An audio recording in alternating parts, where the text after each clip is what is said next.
Have you ever felt like your life is just spinning out of control? Your temper's flaring, your relationships feel like roller coasters, and everything just keeps slipping through your fingers. Well, welcome to being human. But there's a twist. The more we try to control everything, the less influence we actually have. Today, I want to introduce to you something called the paradox of control. It's a perspective shift that can completely change the way you handle stress, emotions, and relationships, and bring you back to peace even when life feels like a circus run by squirrels hopped up on energy drinks. During the start of the COVID pandemic, I saw a newspaper on my in law's kitchen table. And the headline on the newspaper said, "Due to COVID, people feel out of control." And I just laughed. When my mother in law asked me what was funny, I said, it's just funny that people ever thought they were in control. People never were in control. They just liked the outcomes more before. Let that sit for a second. So here's what I hear all the time from clients. I just need to control my anger. I can't stop this habit. I feel out of control. Everything in my life is chaos right now, and I don't know how to fix it. Let's be honest, most of us are control freaks in denial. We think if I can just make everyone act right and keep everything stable, I'll finally feel okay. Whether it's trying to fix someone else's behavior, trying to control how we feel all the time, or trying to predict and plan every single detail of our future, it's exhausting. And spoiler, it doesn't work. And here's the thing, control is mostly an illusion. What we're really craving is certainty, but we chase it through manipulation or force, and that almost always backfires. We feel in control when life goes the way we want, but when it doesn't, we panic and we start grasping for control even harder, which ironically leads to less control and less influence. Listen, I get it. Control and I have a complicated relationship as well, especially when I'm holding a wrench.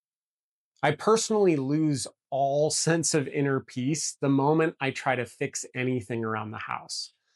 I've yelled at screwdrivers and argued with tape measures, and once threatened a stubborn bolt it owed me money. It's not about the bolt. It's about the illusion that I'm supposed to have control. And clearly, I don't. So here's the shift that changes everything. Control is trying to force the outcome. Influence is guiding the direction with awareness and responsibility. Control says this situation needs to happen my way.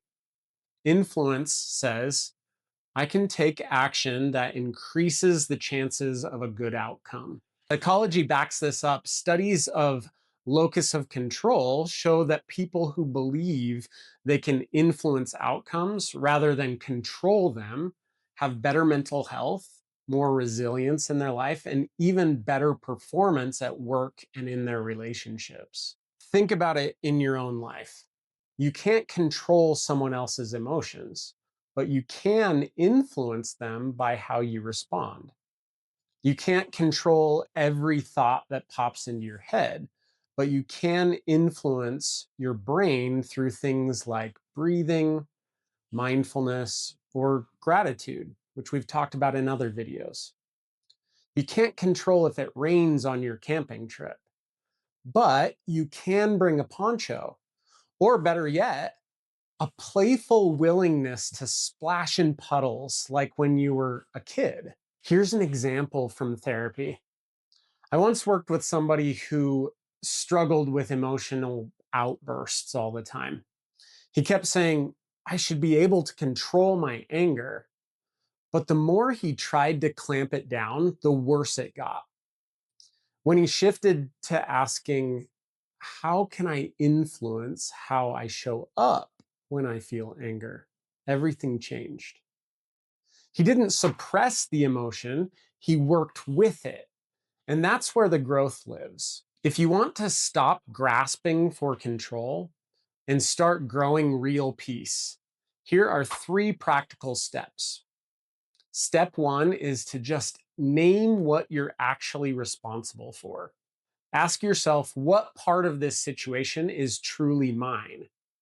You're responsible for your responses, not everyone else's reactions. Step 2 is to let go of the outcomes and focus on the process. Influence is about small, consistent actions. Instead of, I need my partner to change, try, what's one way I can show up better in this relationship today? Step 3 is to practice surrender and strategy. Surrender is not giving up, it's giving up the illusion. Then, with clarity, take action where your influence actually matters. Let me show you how this looks in a real life situation using the ACT method I teach.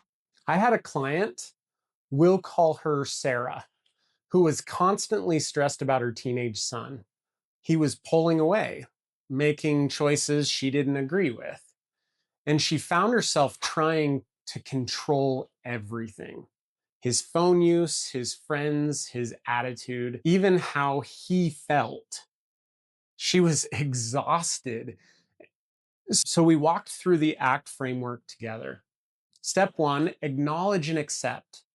Sarah had to recognize what was really going on. She said, I feel like I'm losing him and I'm trying to control everything to feel less afraid. Just naming it helped her soften.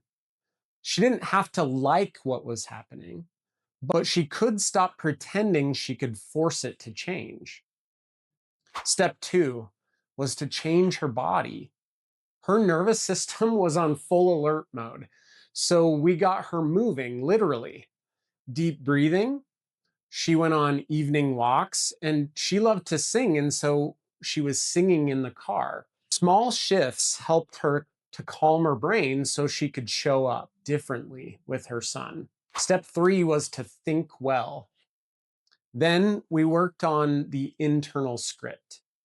Instead of, he's ruining his life and I have to fix it, she started asking, what influence do I have right now? What do I need to release? What part of this is truly mine to own? That mindset shift was everything. Step 4 was to take action. So she invited him out to lunch. No lectures, no control, just connection. It didn't fix everything, but it opened a door, and she kept walking through it with curiosity instead of control. That's what ACT looks like. Not perfection, just progress. One honest, calming, growth focused step at a time.